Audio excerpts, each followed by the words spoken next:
Cumprimento a todos os meus irmãos com a paz de Jesus. Seja bem-vindo ao estudo da lição da Escola Sabatina número 2, o grandioso plano divino centrado em Cristo. Antes de começar, vamos orar.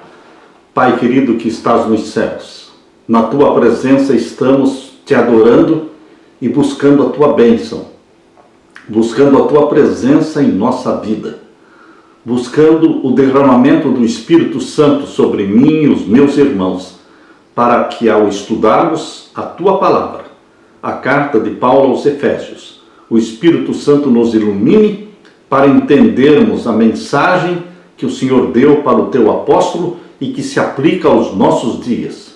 Derrama o Espírito Santo sobre nós, em nome de Jesus. Amém.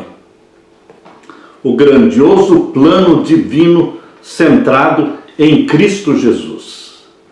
Este plano divino de salvar o pecador nasceu na mente de Deus antes da fundação do mundo. Antes de Deus criar Adão e Eva, já existia um plano para salvar o ser humano caso ele viesse a pecar.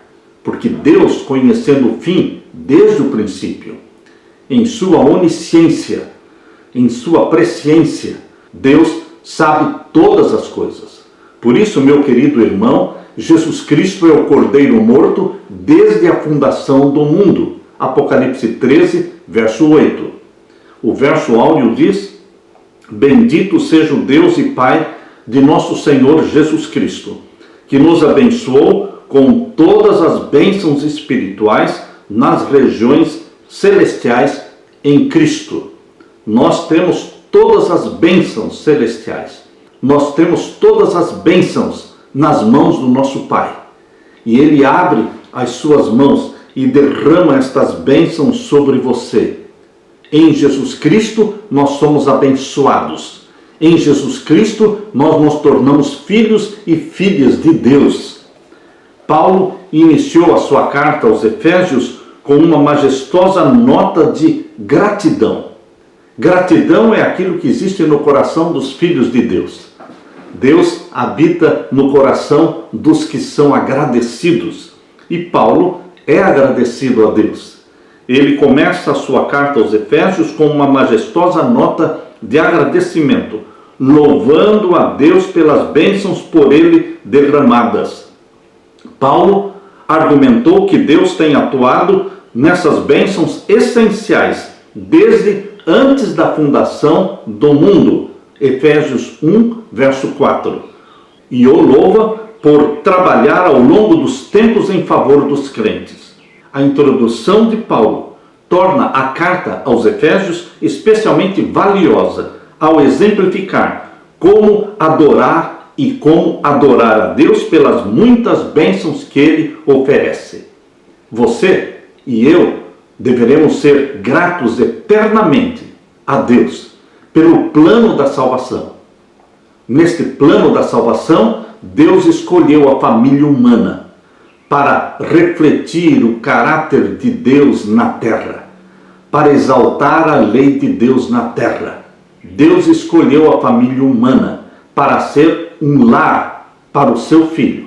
Jesus Cristo, ao criar Adão e Eva, Ele estava criando um corpo para si mesmo, porque ele se tornaria o segundo Adão. O primeiro Adão cairia em pecado. Deus conhecia isto já desde o princípio.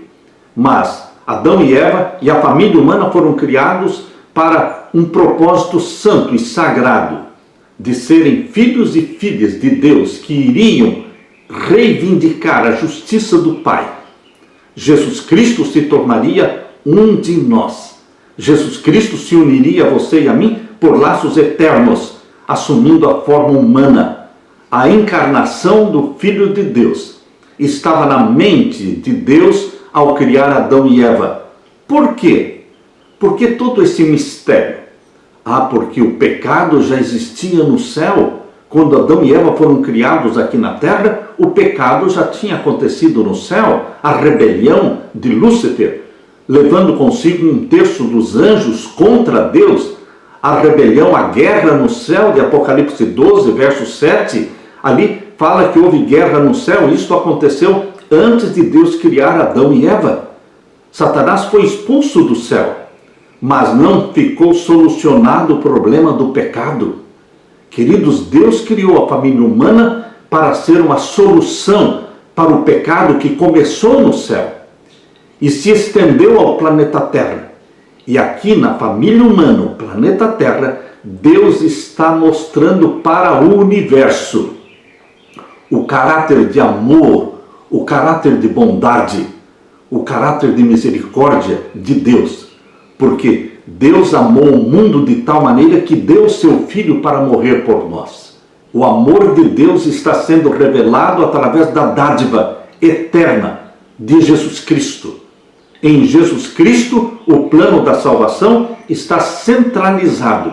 Em Jesus Cristo, o caráter de Deus foi reivindicado. Em Jesus Cristo, a lei de Deus foi exaltada, mostrando que a lei de Deus é santa, justa e boa.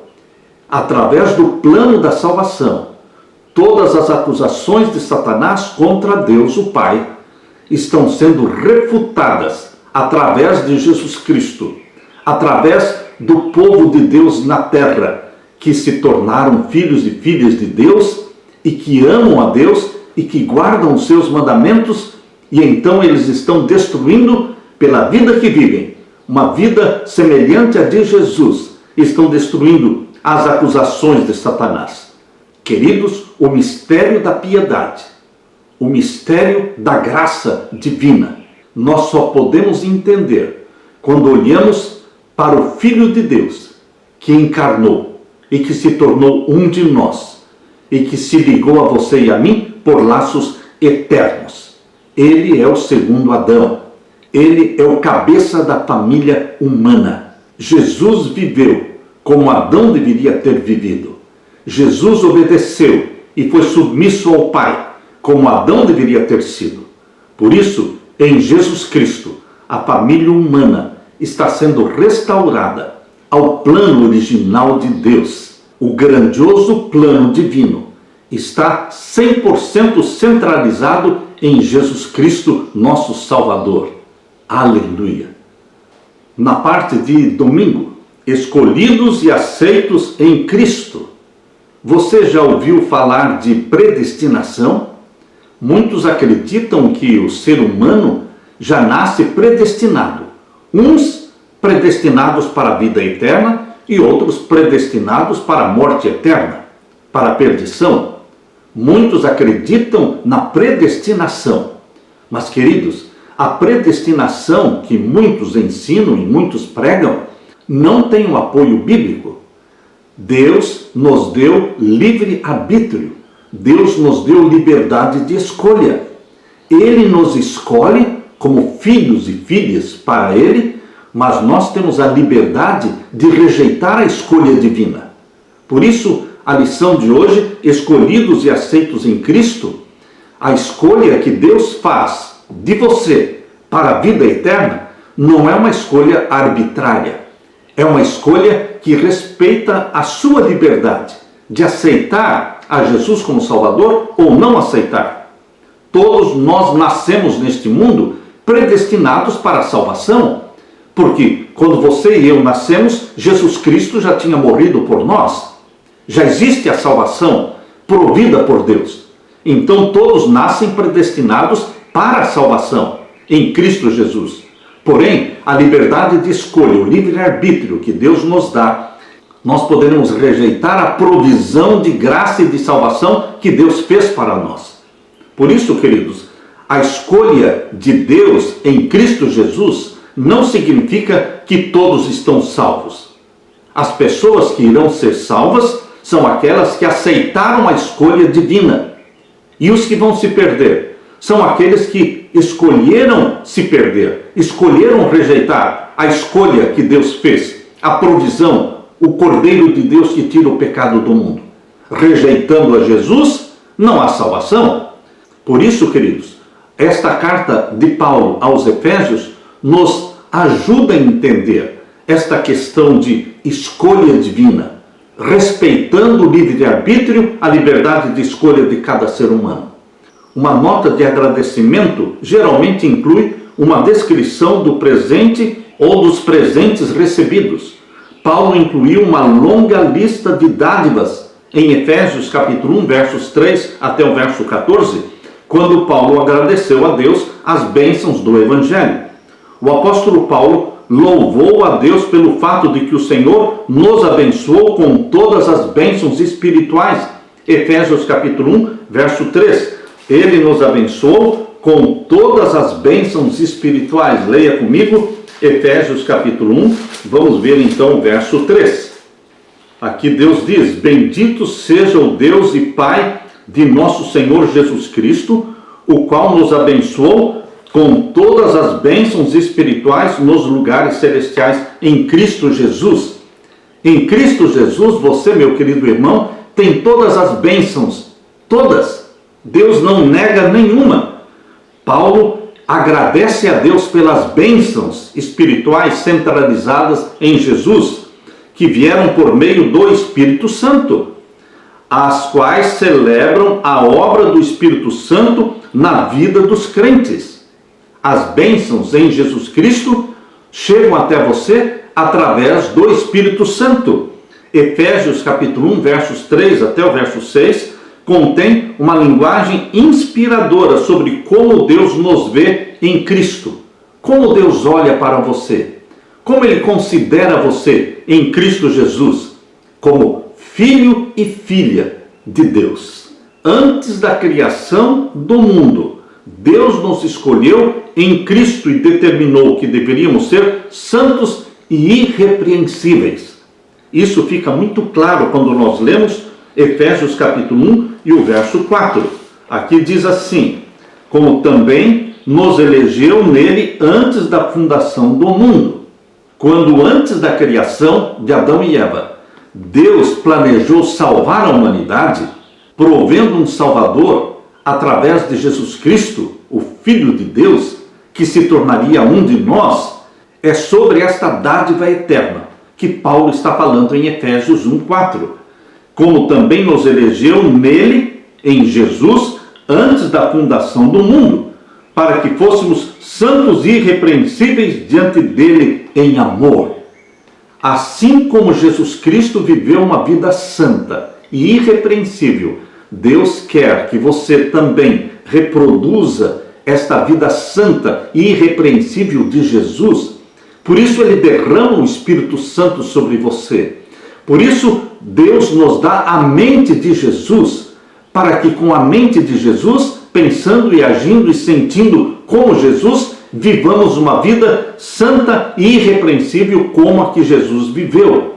Deus nos escolheu em Cristo e determinou que devíamos ser santos e irrepreensíveis em sua presença.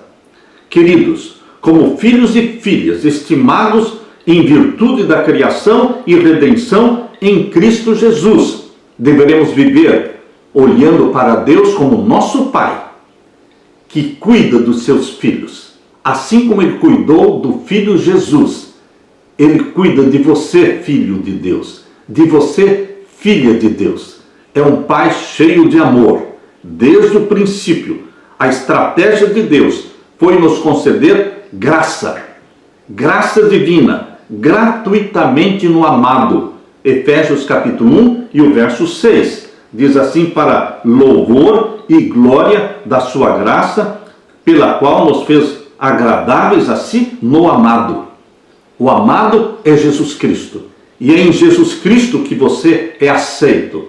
É em Jesus Cristo que nós somos salvos. Desde o princípio, a estratégia de Deus foi nos conceder esta graça gratuitamente através do amado, Jesus Cristo. Em suma, é propósito de Deus que sejamos salvos. Deus quer a salvação. Satanás quer a sua perdição. Mas Jesus Cristo é a revelação do amor de Deus. Perdemos a salvação apenas por nossas próprias escolhas pecaminosas. Ninguém poderá acusar a Deus por ter se perdido, porque Deus escolheu a salvação para todos. Os que se perderem, se perderão por sua própria escolha. O que significa a expressão nas regiões celestiais? O que significa essa expressão do apóstolo Paulo? Em Efésios capítulo 1, verso 3, aqui diz: bendito o Deus e Pai do nosso Senhor Jesus Cristo, o qual nos abençoou com todas as bênçãos espirituais nos lugares celestiais em Cristo Jesus. O que significa nos lugares celestiais? As expressões nas regiões celestiais, nos lugares celestiais, nos céus e no céu, apontam para o céu como um lugar habitado por Deus, local dos poderes espirituais, onde Cristo é exaltado à direita do Pai. Os crentes têm acesso às regiões celestiais. Os crentes têm acesso ao céu através de Jesus Cristo, como o céu é a esfera em que bênçãos espirituais são oferecidas por meio de Jesus Cristo, exatamente como diz em Efésios capítulo 2 e o verso 6. Aqui nós lemos: e nos ressuscitou juntamente com ele e nos fez assentar nos lugares celestiais em Cristo Jesus. Como é que você está assentado nos lugares celestiais? Através de Jesus Cristo. Ele é quem nos representa. Jesus Cristo é quem está sentado no céu, à direita do Pai, nos lugares celestiais. E isso significa que você também está sentado através de Jesus Cristo. Ele é o nosso representante. É assim que você entende Efésios capítulo 2, verso 6. E nos ressuscitou juntamente com ele e nos fez assentar nos lugares celestiais, ou seja, no céu, em Cristo Jesus. Queridos, Jesus é o nosso representante no céu. Efésios 1:4 diz que fomos escolhidos em Jesus Cristo antes da fundação do mundo. Só podemos agradecer, só podemos louvar, porque nós estávamos na mente de Deus antes da criação do mundo.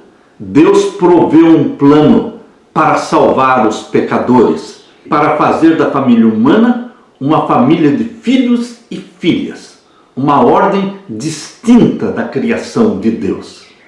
Queridos, precisamos entender que a família humana foi criada não para ser cobaia, mas para um santo propósito, para uma santa missão.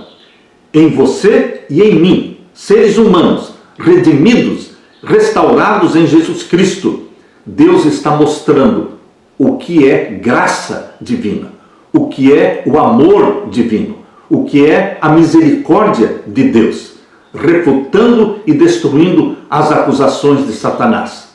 Acusações feitas contra Deus o Pai e acusações feitas contra a santa lei de Deus. Porque em você e em mim, resgatados em Jesus Cristo, nós mostramos ao mundo que a lei de Deus é santa, justa e boa. Bendito seja Deus que nos escolheu em Cristo Jesus antes da fundação do mundo. Aleluia! Na parte de segunda-feira, redenção cara, perdão abundante. A redenção sua e minha não foi coisa barata, não foi coisa fácil. Por isso a redenção, ela foi cara, porque custou o precioso sangue de Jesus Cristo. Nós fomos comprados pelo ouro do sangue de Jesus Cristo e pela prata das suas lágrimas. Uma redenção cara e um perdão abundante, porque o perdão de Deus alcança todos os pecados. Todo e qualquer pecado pode ser perdoado e será perdoado se nós confessarmos em nome de Jesus Cristo. É um perdão abundante. O pecado tinha dominado os cristãos na cidade de Éfeso. Paulo declarou que eles tinham sido mortos-vivos antes de encontrar a Cristo. Mortos-vivos, ou seja, espiritualmente mortos. Corpos andando na cidade de Éfeso, porém eram mortos-vivos, porque espiritualmente estavam mortos. Assim também hoje existem muitos mortos-vivos.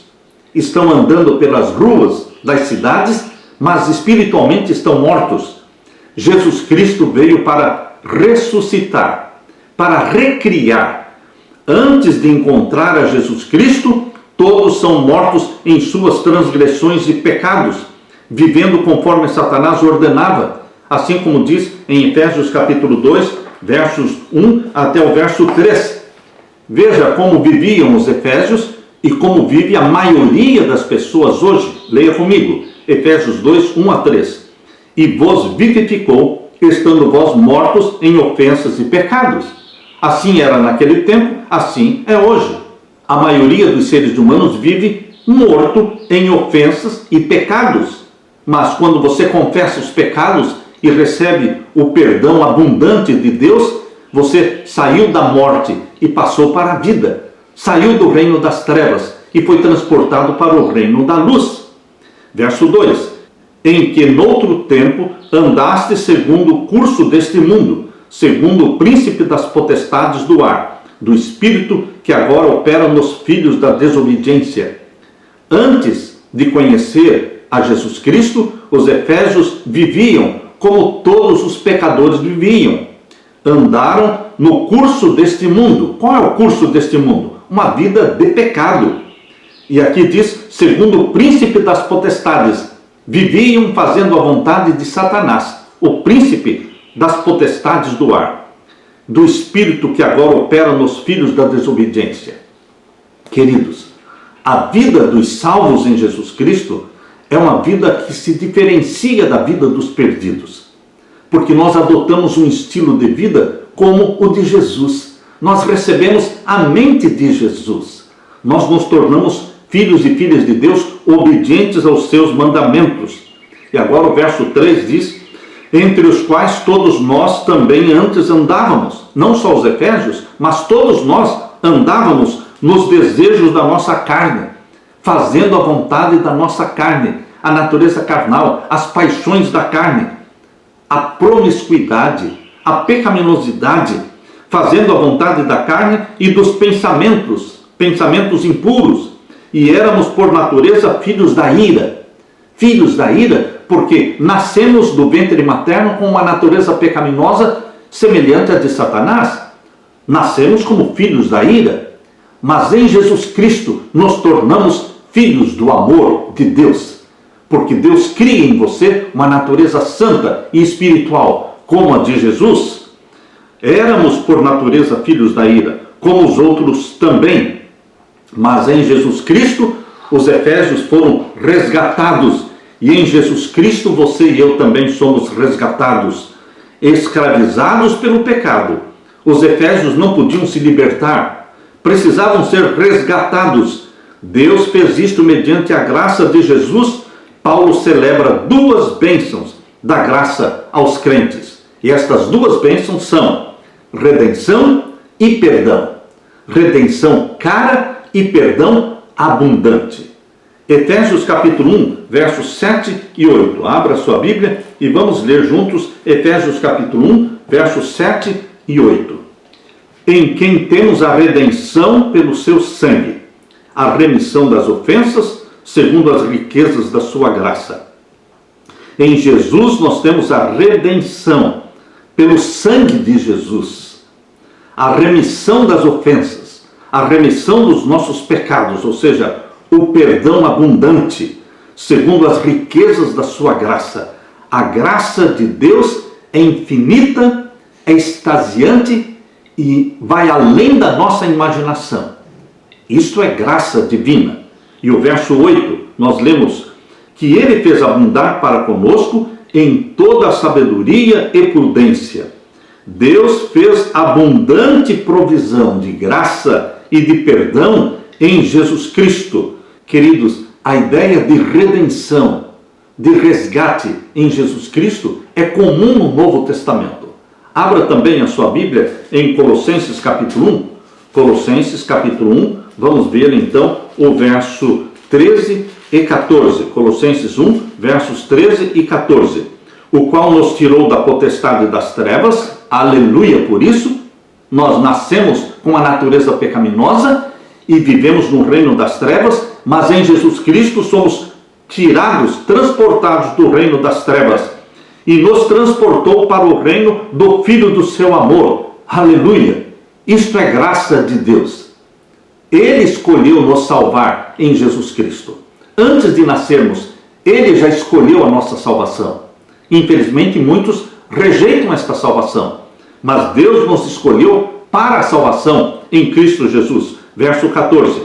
Em quem, em Jesus Cristo, temos a redenção pelo seu sangue, a saber, a remissão dos pecados. Pecadores todos nós somos, mas em Jesus Cristo, através do seu sangue derramado na cruz, nós temos a remissão de todos os pecados. Aqui lemos também na carta que Paulo escreveu a Tito. Abra sua Bíblia, na carta que ele escreveu para Tito. Vamos ver então Tito capítulo 2 e o verso 13 e 14. Tito capítulo 2, versos 13 e 14. Aguardando a bem-aventurada esperança e o aparecimento da glória do grande Deus e nosso Senhor Jesus Cristo, o qual se deu a si mesmo por nós, para nos remir de toda iniquidade. Jesus Cristo se deu a si mesmo. Voluntariamente, Ele escolheu morrer por você, o qual se deu a si mesmo por nós, para nos remir de toda iniquidade, de qualquer pecado. E aqui diz, e purificar para si um povo seu, especial, zeloso de boas obras. Deus não só perdoa, Deus também nos purifica. Quando Ele nos perdoa, Ele eliminou o débito que nos acusava. Mas Ele não só elimina o nosso débito de pecados, Ele também nos purifica. E o ato de purificar significa santificar. Ele nos salva, nos justifica, mas Ele também nos purifica. Ele nos santifica em Cristo Jesus. O processo da purificação significa que o Espírito Santo vai transportando, vai comunicando a vida e a mente de Jesus para você. E você deixa de ser você e passa a ser Jesus na terra. Por isso Paulo disse, já não vivo eu, mas Cristo vive em mim. Jesus Cristo quer viver plenamente na vida daqueles que são resgatados pelo seu sangue. Ele nos perdoa e Ele nos purifica. A maioria dos cristãos não entende que Deus não quer somente perdoar. Deus quer também purificar e santificar. A maioria dos cristãos não avança. Eles não avançam para a santificação, para a purificação. Eles aceitam a Jesus como Salvador, mas permanecem nos seus pecados, porque rejeitam obedecer os mandamentos de Deus. E então, meus queridos, aqueles que aceitam a Jesus como Salvador, mas decidem continuar transgredindo os 10 mandamentos da lei de Deus, eles continuam vivendo no pecado, do jeito que Satanás quer, perdoados por Jesus Cristo, mas não purificados. E Deus quer uma igreja pura, santa e irrepreensível. Por isso, diz aqui Tito capítulo 2, verso 14, o qual se deu a si mesmo por nós, para nos remir de toda iniquidade, nos dar o perdão e purificar para si um povo seu, especial, zeloso de boas obras. Um povo obediente, um povo que ama a Deus e ama os mandamentos de Deus. A palavra grega para redenção aqui, em Efésios 1:7, é apolutrosis, que se referia à compra da liberdade de um escravo ou o pagamento para libertar um cativo. A palavra ecoa a voz do traficante de escravos leiloando sua mercadoria e o ruído frio das algemas. Quando o Novo Testamento fala sobre redenção, destaca o custo elevado para conseguir libertar os escravos. A liberdade tem um custo extremo. Nele temos a redenção pelo seu sangue, Efésios 1:7. A noção de redenção celebra a generosidade de Deus em pagar o alto preço da nossa liberdade. Deus nos dá liberdade e dignidade. Não somos mais escravizados. Somos filhos e filhas de Deus. Ser redimido é ser tratado como pessoa, não como objeto. É tornar-se um cidadão do céu em vez de ser um escravo na terra. Os benefícios da cruz do nosso Senhor Jesus Cristo incluem a remissão dos nossos pecados, Efésios 1:7, o perdão dos nossos pecados. Na cruz, Cristo pagou o preço do nosso pecado passado e do nosso pecado no futuro, cancelando o escrito de dívida que era contra nós e que constava de ordenanças, Colossenses 2:14. Este é o escrito de dívida que Jesus Cristo cancelou e destruiu na cruz do Calvário. Alguns entendem, Colossenses capítulo 2, o verso 14, abra sua Bíblia, em Colossenses capítulo 2, verso 14, alguns entendem este texto da forma errada. Colossenses 2,14 diz: havendo riscado a cédula que era contra nós nas suas ordenanças, a qual de alguma maneira nos era contrária, e atirou do meio de nós, cravando-a na cruz. Os que não querem guardar os mandamentos de Deus, os que não amam os mandamentos de Deus, dizem que Jesus Cristo pregou na cruz, cravou na cruz os 10 mandamentos. Por isso, não precisamos mais guardar os mandamentos de Deus. O que Jesus pregou na cruz foi a cédula que era contra nós, a nossa dívida de pecados.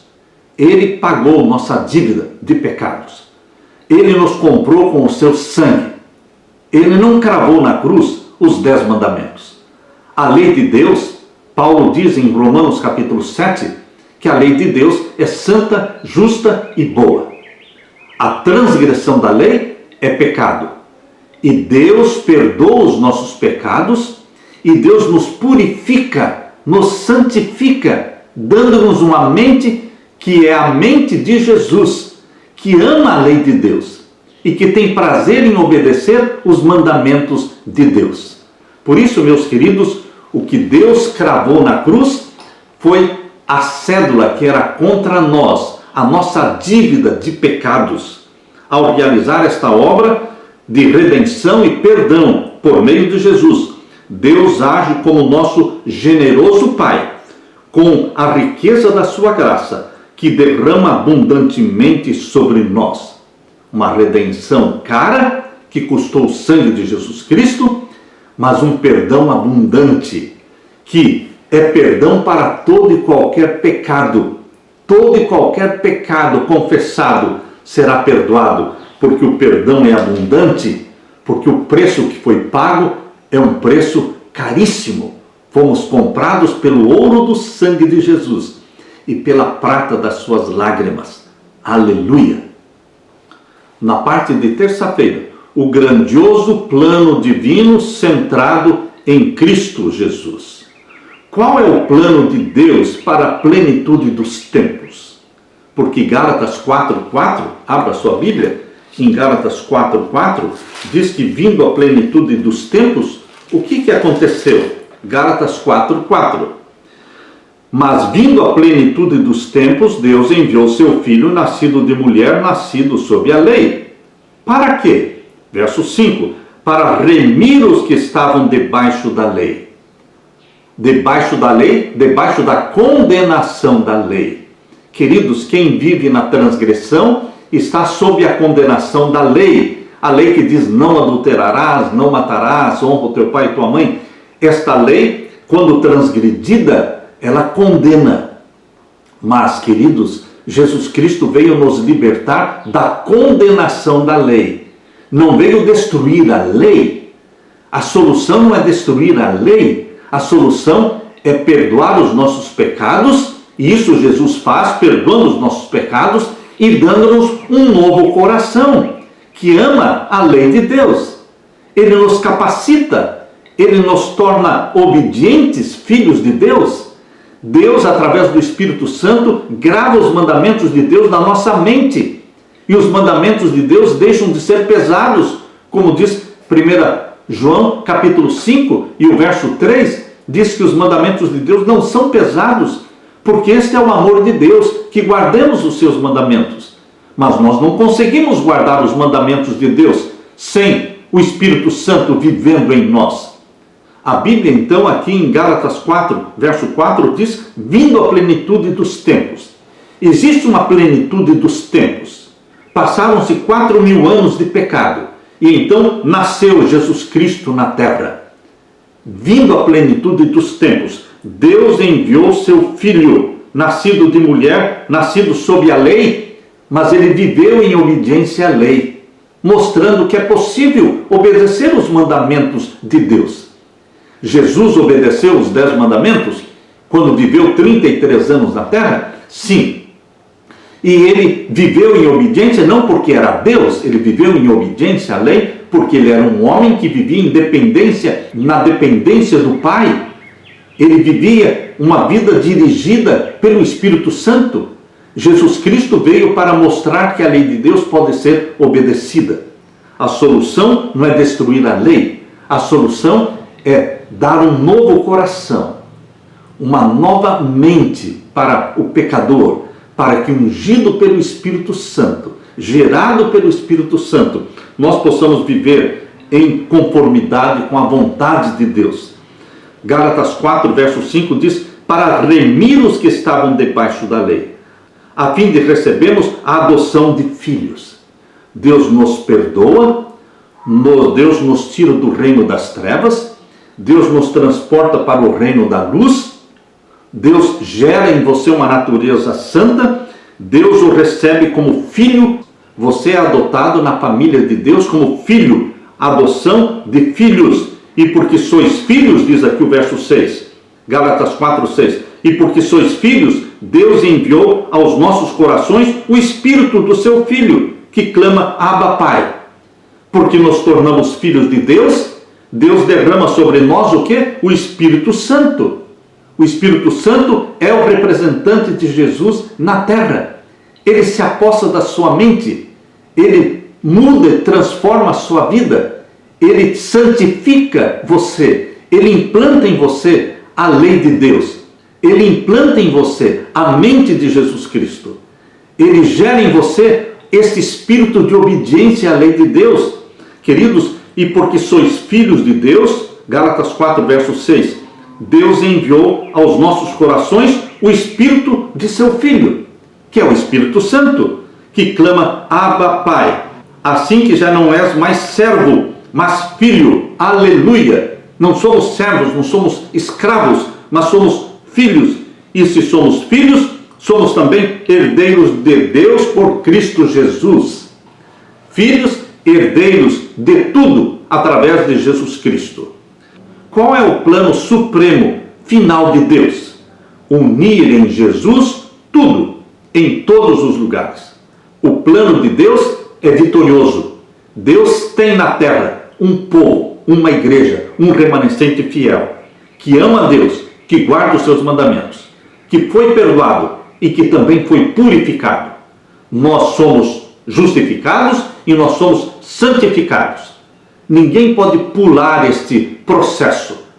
A justificação não pula diretamente para a glorificação. Nós passamos pelo processo da santificação, que é quando Deus purifica a sua igreja, que nos torna obedientes. Assim a igreja sinaliza aos poderes malignos que o plano divino está em andamento. Deus tem na terra um remanescente que prova na sua vida que a lei de Deus pode ser obedecida, deve ser obedecida por amor. A Bíblia diz que o diabo desceu até vocês, cheio de fúria, sabendo que pouco tempo lhe resta. Apocalipse 12, verso 12. Satanás sabe que o plano de Deus é de vitória. Vitória sobre o pecado, vitória sobre Satanás. E que o remanescente fiel de Deus ama Jesus Cristo e guarda os mandamentos de Jesus Cristo. Por isso ele sabe que o seu fim está próximo, porque 6.000 anos já se passaram. 6.000 anos de pecado já se passaram. 4.000 anos antes de Cristo e 2.000 anos depois de Cristo já se completam 6.000 anos de pecado.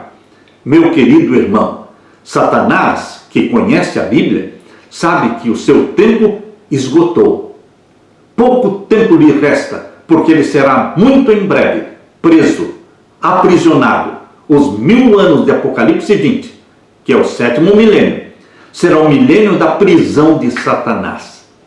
Ele será preso por 1000 anos enquanto que a igreja de Deus será arrebatada para viver esses 1000 anos no céu.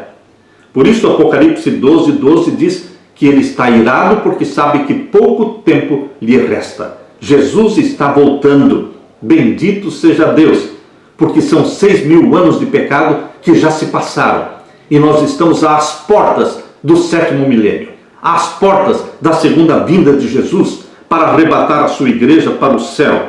É o milênio de descanso do planeta Terra. Assim como Deus tem o sábado semanal, o 7º dia da semana, Deus também estabeleceu o sábado anual, o 7º ano. O 7º ano deveria ser o ano do descanso do solo. Deus então tem o sábado semanal, que é o 7º dia da semana, o sábado anual, que é o descanso do solo, e a Bíblia fala sobre o descanso milenial, o sábado milenial, que é o 7º milênio, quando o povo de Deus estará no céu com Jesus Cristo, e Satanás estará preso aqui por 1000 anos. Meu querido irmão, por isso Satanás sabe que pouco tempo lhe resta, e ele está irado. Irado contra quem? Contra os que guardam os mandamentos de Deus e têm a fé em Jesus Cristo. Aleluia! Na parte de quarta-feira, vivendo para louvor da sua glória. Você não vive para si mesmo. Você não vive de forma egoísta, pensando em si mesmo. Como filhos e filhas de Deus, nós vivemos com os olhos voltados para o Pai, tentando entender qual é a vontade do Pai para a nossa vida, pedindo que o Pai nos revele a vontade dele para cada dia da nossa vida. Nós vivemos para louvor da sua glória. Tudo na vida de Jesus aqui na terra era agradar o Pai, obedecer o Pai, fazer a vontade do Pai. Tudo na sua vida, meu querido irmão, filho de Deus, na sua vida, irmã, filha de Deus, tudo na nossa vida é fazer a vontade do nosso Pai. Qual é o plano do nosso Pai? O que queres que eu faça? Eis-me aqui, derrama sobre mim o teu Santo Espírito, usa-me, implanta em mim a mente de Jesus, grava na minha mente os mandamentos, os teus santos mandamentos. Nós queremos e nós estamos vivendo para louvor da sua glória. Efésios capítulo 1, verso 11 e verso 12. Efésios 1, verso 11 e verso 12. Nele, digo, em quem também fomos feitos herança, em Jesus Cristo, nós fomos feitos herança de Deus, havendo sido predestinados, aleluia, já nascemos predestinados para a salvação, mas ninguém nasce predestinado para a perdição.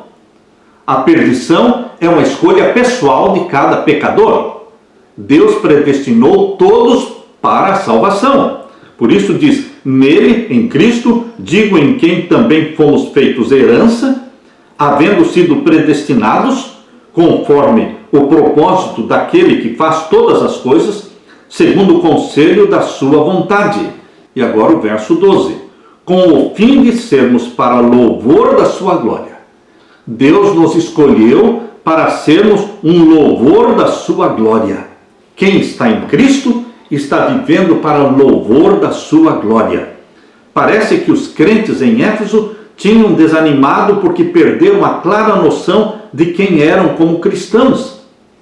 Eles viram os sofrimentos de Paulo, o aprisionamento de Paulo. Eles viram outros cristãos sendo perseguidos e eles foram tentados a desanimar. Por isso aqui diz em Efésios 3:13. Efésios 3:13, Paulo disse, portanto vos peço que não desfaleçais nas minhas tribulações por vós, que são a vossa glória. Paulo, na sua carta aos Efésios, tenta reanimar a fé dos irmãos. Não desfaleçam, não desistam, porque eu estou bem em Cristo Jesus. Parece que os crentes estavam desanimando. Paulo desejou reforçar a identidade deles como cristãos. Os crentes não são vítimas de decisões arbitrárias e aleatórias de diferentes deidades ou poderes astrais. Os crentes são filhos de Deus e têm acesso a muitas bênçãos por meio de Jesus, com base nos profundos conselhos e eternas decisões divinas. É o propósito, é o conselho e a vontade de Deus que atuam na vida dos seus filhos na terra, em consonância com o plano divino, ainda mais amplo de unir todas as coisas em Cristo Jesus. Podem ter confiança inabalável em sua posição diante de Deus e na eficácia das bênçãos que Ele oferece.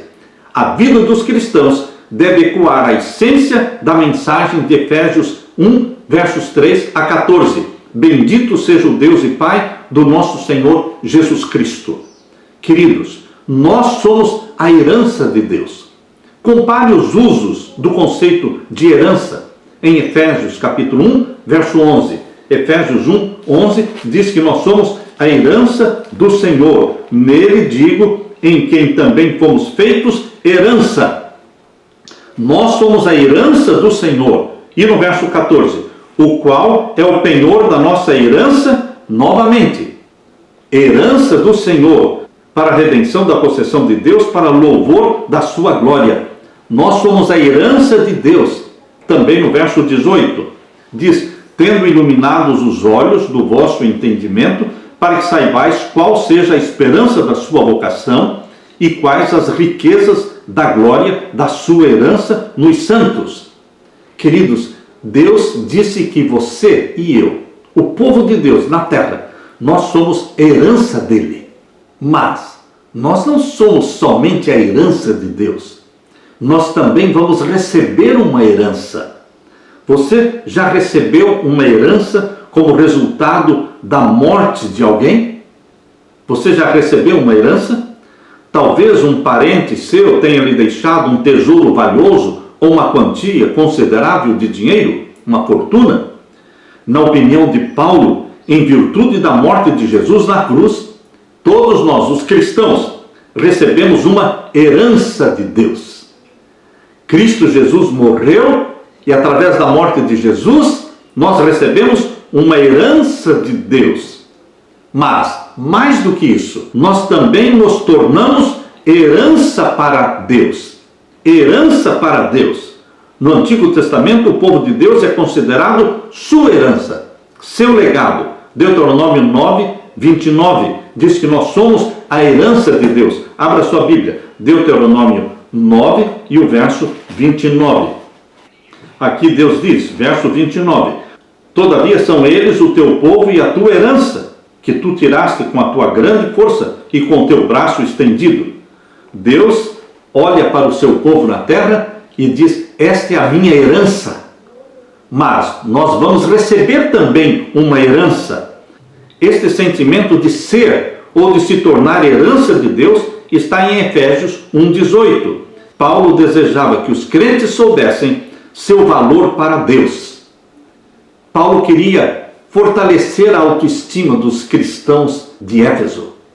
Paulo fez tudo o que pôde para levantar a autoestima deles, dizendo o valor que eles tinham para Deus. Vocês são a herança de Deus e vocês também vão receber uma herança. Tudo que é de Jesus também é seu, é meu. Nós nos tornamos herdeiros juntamente com Cristo. Nós somos uma herança de Deus e nós temos uma herança a ser recebida através de Jesus Cristo, nosso Salvador. Ele levantou a autoestima dos cristãos efésios. Assim como Satanás trabalha para encher a sua vida de complexos de inferioridade, e a maioria das pessoas é complexada. Satanás trabalha muito através dos complexos, derrubando a autoestima. Deus, através do Espírito Santo, quer levantar a sua autoestima.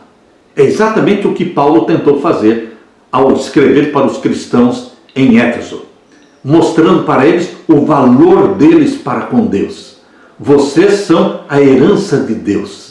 Jesus Cristo nos ama ao ponto de ter morrido por nós, ressuscitou por nós, subiu ao céu por nós e vai voltar do céu para nos buscar, porque nós somos herança de Deus e nós temos direito a herdar todas as coisas em Jesus Cristo. Jesus Cristo herdou todas as coisas do Pai e através de Jesus Cristo você herda também todas as coisas. Você é precioso aos olhos de Deus, meu querido irmão. Jesus Cristo teria morrido mesmo que fosse por um só pecador. Veja quanto vale um pecador para Deus. Deus nos tem gravado nas palmas das suas mãos. Pode uma mãe se esquecer dos seus filhos, a quem ela gerou e criou? Pode. Existem muitas mães se esquecendo dos seus filhos. Mas mesmo que uma mãe se esqueça dos seus filhos, eu, disse Deus, não me esquecerei de você, porque eu tenho você gravado nas palmas das minhas mãos. Você é precioso para Deus, meu querido irmão. Levante a cabeça, viva como filho de Deus, como filha de Deus, amado por Deus, herdeiro de Deus. Aleluia. Na parte de quinta-feira, o Espírito Santo, selo e garantia. Você encontra na Bíblia que Deus tem 2 selos. Existe um selo mencionado em Ezequiel capítulo 20, verso 12. Ezequiel capítulo 20, verso 12 diz: e também lhes dei os meus sábados, para que servissem de sinal entre mim e eles, para que soubessem que eu sou o Senhor vosso Deus, que os santifica. Este selo de Deus, que é o sábado, também é mencionado em Apocalipse capítulo 7. Abra sua Bíblia em Apocalipse capítulo 7 e vamos ver então o verso 2. E vi outro anjo subir da banda do sol nascente, que tinha o selo do Deus vivo, e clamou com grande voz aos 4 anjos, a quem fora dado o poder de danificar a terra e o mar, dizendo: não danifiqueis a terra, nem o mar, nem as árvores, até que hajamos assinalado nas suas testas os servos do nosso Deus. Aqui está falando do selo do Deus vivo. Este é o sinal que Deus colocou entre ele e o seu povo. Ezequiel capítulo 20, verso 12, Ezequiel capítulo 20, verso 20 e Apocalipse capítulo 7, verso 2 está falando do selo do Deus vivo, que é o Santo Sábado, o 7º dia da semana. A grande guerra agora, nesta última geração, é entre o sinal de Deus, o Santo Sábado, e o sinal da besta, que é o 1º dia da semana. Mas, meus queridos, além do sábado, como um sinal de Deus, o selo do Deus vivo, a Bíblia fala de um outro selo. É o selo da conversão. O selo da conversão, quando você aceitou a Jesus como Salvador, quando você foi batizado, você recebeu o selo da conversão. Que selo da conversão é este? É o Espírito Santo, o selo da nossa conversão. Por isso existe o selo da conversão, que é recebido na conversão. Quando recebemos a Jesus como nosso Salvador e fomos batizados, fomos selados pelo Espírito Santo. E existe o selo do Deus vivo, que é o selamento no juízo celestial. É o selamento do caráter. O selamento do caráter acontece no juízo celestial. O juízo celestial envolve o juízo dos mortos, que já começou em 1844, e o juízo dos vivos, que só vai começar quando o decreto dominical for aprovado. Quando começar o juízo dos vivos, quando o decreto dominical for aprovado, e os ímpios começarem a ser selados pelo sinal da besta, o povo de Deus estará sendo selado pelo selo do Deus vivo. Este selamento do caráter acontece durante o juízo celestial. Mas Paulo está falando aqui aos Efésios sobre o selo do Espírito Santo, que é o selo na conversão. É a garantia, é o penhor que Deus nos dá de que estamos salvos em Jesus Cristo. Abra sua Bíblia em Efésios capítulo 1 e vamos ver então o verso 13 e o verso 14. Efésios capítulo 1 e os versos 13 e 14. Leia comigo. Em quem também vós estáis, depois que ouvistes a palavra da verdade, o evangelho da vossa salvação, e tendo nele também crido, fostes selados com o Espírito Santo da promessa. Quando é que você é selado pelo Espírito Santo da promessa? O Espírito Santo prometido por Jesus Cristo. Quando é que nós somos selados pelo Espírito Santo? Aqui diz o verso 13. Aqui diz, olha, em quem também vós estáis, depois que ouvistes a palavra da verdade, depois que nós ouvimos a palavra da verdade, o evangelho da nossa salvação, e tendo nele crido, ou seja, crido em Jesus Cristo, então somos selados pelo Espírito Santo da promessa. E o verso 14, o qual é o penhor da nossa herança. É o penhor, é a garantia que Deus dá de que estamos salvos em Jesus Cristo, é que Ele derrama sobre você o Espírito Santo.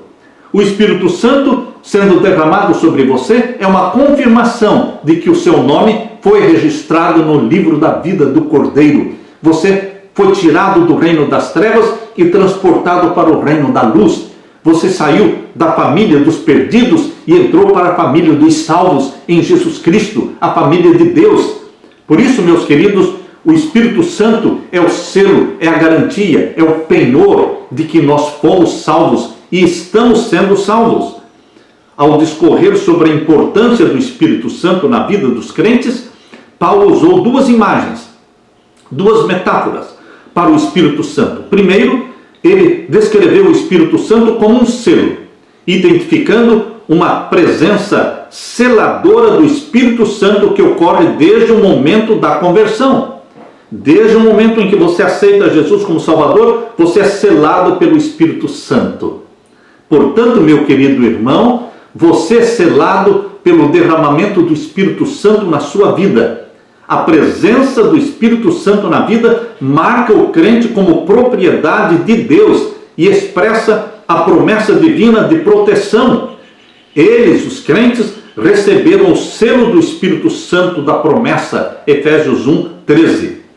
Paulo afirma claramente que no momento em que alguém entrega a vida para Jesus e crê nele, o Espírito Santo sela este crente em Jesus Cristo. Aquele crente em Cristo é selado para o dia da redenção. Verdade maravilhosa, libertadora e reconfortante. O Espírito de Deus marca os seguidores de Cristo com o selo da salvação assim que eles creem em Jesus Cristo. A segunda imagem usada por Paulo utilizou o Espírito Santo falando sobre uma garantia, penhor. Esta é a palavra que está na minha tradução, o qual é o penhor. Efésios capítulo 1, verso 14, o qual é o penhor da nossa herança. O que é penhor? Garantia. É um pagamento adiantado. A segunda imagem que Paulo usou para o Espírito Santo foi a de garantia. O Espírito Santo é a garantia da nossa herança, para indicar uma primeira parcela. Primeira parcela é um depósito feito, um pagamento adiantado. Antes de você receber Jesus Cristo nas nuvens do céu, antes da segunda vinda de Jesus Cristo, que virá para nos arrebatar para o céu, Deus já nos está dando uma primeira parcela da nossa salvação. E essa primeira parcela da nossa salvação é uma garantia, é um pagamento adiantado de que você está salvo em Jesus Cristo. Assim como Jesus Cristo derramou o Espírito Santo sobre a sua igreja, lá no dia do Pentecostes. O derramamento do Espírito Santo no dia do Pentecostes foi realmente uma garantia de que eles estavam salvos, estavam sendo possuídos por Deus, tendo seus nomes registrados no livro da vida do Cordeiro. Aquele derramamento do Espírito Santo foi uma garantia, um penhor, o selo da conversão daquelas 3.000 almas que se converteram no dia do Pentecostes. Assim também Deus faz com você e comigo. Ele derrama o Espírito Santo sobre você. Continua derramando o Espírito Santo sobre você. Dia a dia, o Espírito Santo está sendo derramado sobre aqueles que estão salvos pelo sangue de Jesus Cristo. O selo, que é o Espírito Santo, ele confirma que você é propriedade de Deus. Mas em breve, quando o decreto dominical for aprovado, Deus vai aplicar o outro selo. O outro selo que Deus vai aplicar em você é o selo do Deus vivo, é o selamento do seu caráter. É quando o nosso caráter será selado com o caráter de Jesus Cristo. O caráter de Jesus Cristo estará sendo refletido plenamente, perfeitamente em você, para todo sempre, porque seremos selados no caráter, pelo selo do Deus vivo, por ocasião do decreto dominical, por ocasião do julgamento dos vivos, quando todos os vivos estiverem sendo julgados, uns selados pelo sinal da besta, outros sendo selados pelo selo do Deus vivo.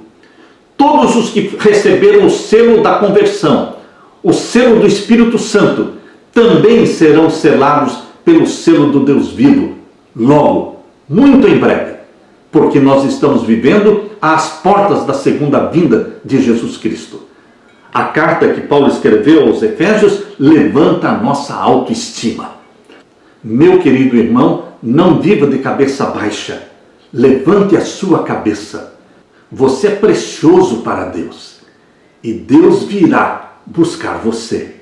Em breve, muito em breve, Jesus descerá do céu com poder e glória e levará para o céu todos os selados pelo Espírito Santo, todos os selados pelo selo do Deus vivo. Seremos arrebatados para vivermos eternamente na presença do nosso Pai e do nosso Senhor Jesus Cristo, eternamente. Aleluia, aleluia. Deus derrame sobre você o Espírito Santo, meu querido irmão, e Deus dê para você a paz de nosso Senhor Jesus Cristo. Amém.